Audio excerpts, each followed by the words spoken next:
Assalamualaikum warahmatullahi wabarakatuh. Selamat pagi dan semangat pagi anak-anak. Bagaimana kabar kalian hari ini? Semoga dalam keadaan sehat, tak kurang nikmat suatu apapun. Pada kesempatan kali ini, kita sudah menginjak di tema 2, persatuan dalam perbedaan. Subtema 1, rukun dalam perbedaan. Muatan bahasa Indonesia menuliskan informasi penting dari teks. Sebuah teks biasanya memuat informasi penting. Oleh karena itu, untuk memperoleh informasi dalam teks, kamu harus membacanya secara keseluruhan dan mencatat hal-hal penting atau informasi pokok. Untuk membuat informasi pokok, kamu dapat membuat pertanyaan berdasarkan teks tersebut. Kamu dapat menggunakan rumus tanya adik Simba. Apa, di mana, kapan, siapa, mengapa, dan bagaimana.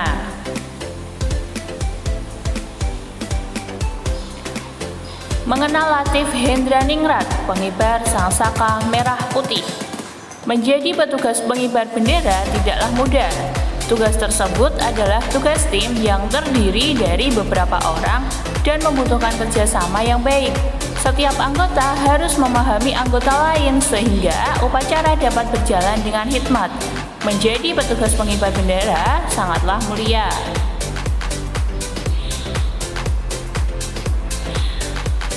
Pengibar sangsaka merah putih, silakan diperhatikan. Peristiwa proklamasi kemerdekaan melibatkan banyak pihak. Salah satunya adalah mereka yang mengibarkan sangsaka merah putih. Berkibarnya bendera merah putih menegaskan berdirinya negara Indonesia yang merdeka dan berdaulat. Abdul Latif Hendraningrat adalah salah satu pengibar bendera pada 17 Agustus 1945 di Pegangsaan Timur, Jakarta. Ia adalah lulusan Sekolah Tinggi Hukum. Saat menjadi mahasiswa, ia mengajar bahasa Inggris di beberapa sekolah menengah swasta, seperti yang dikelola oleh Muhammadiyah dan perguruan rakyat. Ia juga ditugaskan ke New York untuk memimpin rombongan tari. Abdul Latif Hendraningrat pernah menjadi pasukan pembela tanah air atau biasanya disebut PETA dan ikut dalam berbagai pertempuran. Ia pernah menjabat komando kota ketika Belanda menyerbu Yogyakarta pada tahun 1948. Kemudian, ia ditunjuk sebagai Atase Militer Republik Indonesia untuk Filipina pada tahun 1952. Lalu, dipindahkan ke Washington hingga tahun 1956. Kira-kira, informasi apa yang kalian dapat dari teks yang sudah Bunda bacakan? Informasi dalam bacaan adalah Abdul Latif Hendraningrat adalah salah satu pengibar bendera pada 17 Agustus 1945 di Pegangsaan Timur, Jakarta.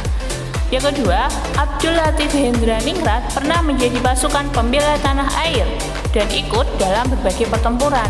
Ia pernah menjabat komando kota ketika Belanda menyerbu Yogyakarta. Kemudian, ia ditunjuk sebagai Atase Militer Republik Indonesia untuk Filipina, lalu dipindahkan ke Washington hingga tahun 1956.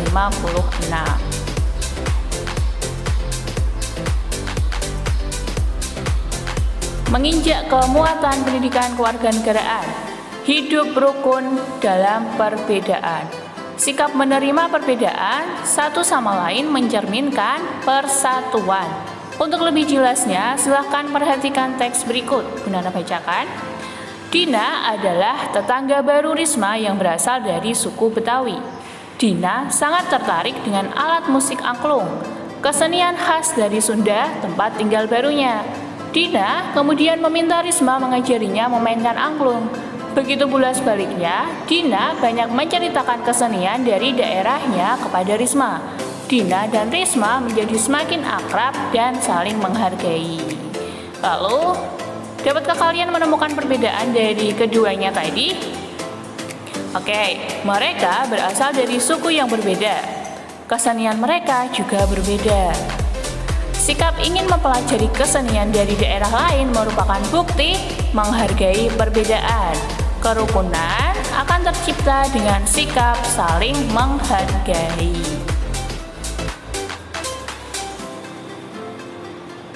Lalu, apa manfaat rukun dalam perbedaan? Yang pertama, mempererat persatuan dan kesatuan. Yang kedua, menciptakan hubungan sosial yang harmonis. Yang ketiga, terhindar dari perselisihan. Lalu, apa wujud dari menjaga persatuan? Contohnya, mengibarkan bendera merah putih, mengadakan acara pentas seni yang ada di sekolah.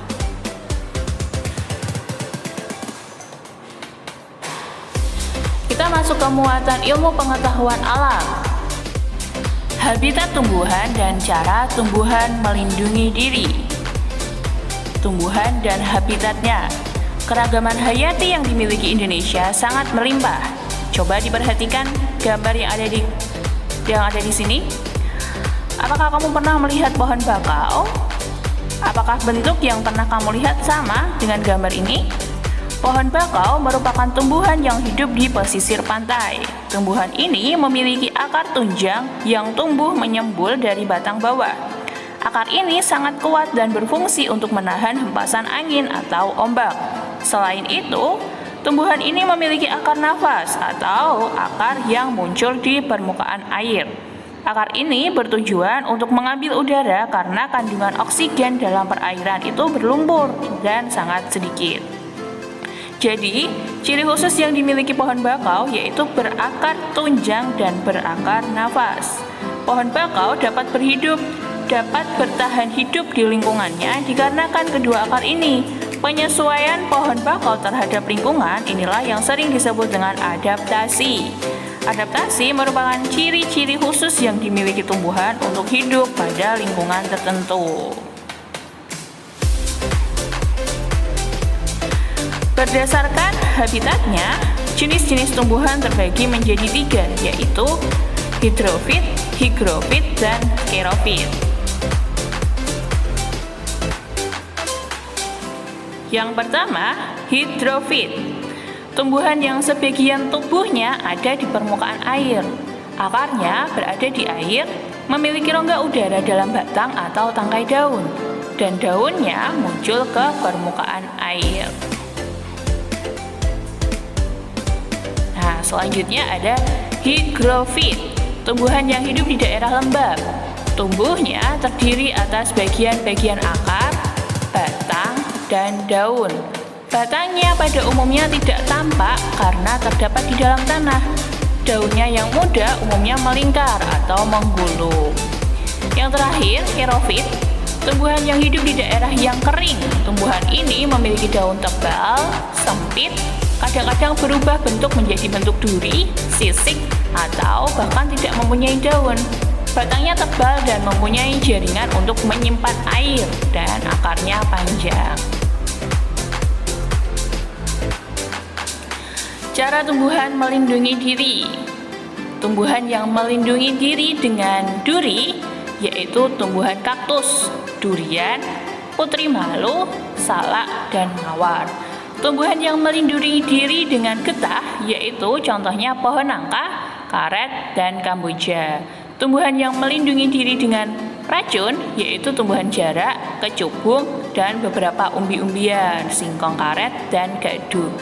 Yang terakhir, tumbuhan yang melindungi diri dengan bentuk daunnya yang memanjang dan tajam. Contohnya yaitu tumbuhan nanas. Oke, sekian dan terima kasih. Wassalamualaikum warahmatullahi wabarakatuh. Tetap semangat belajar dari rumah ya anak-anak.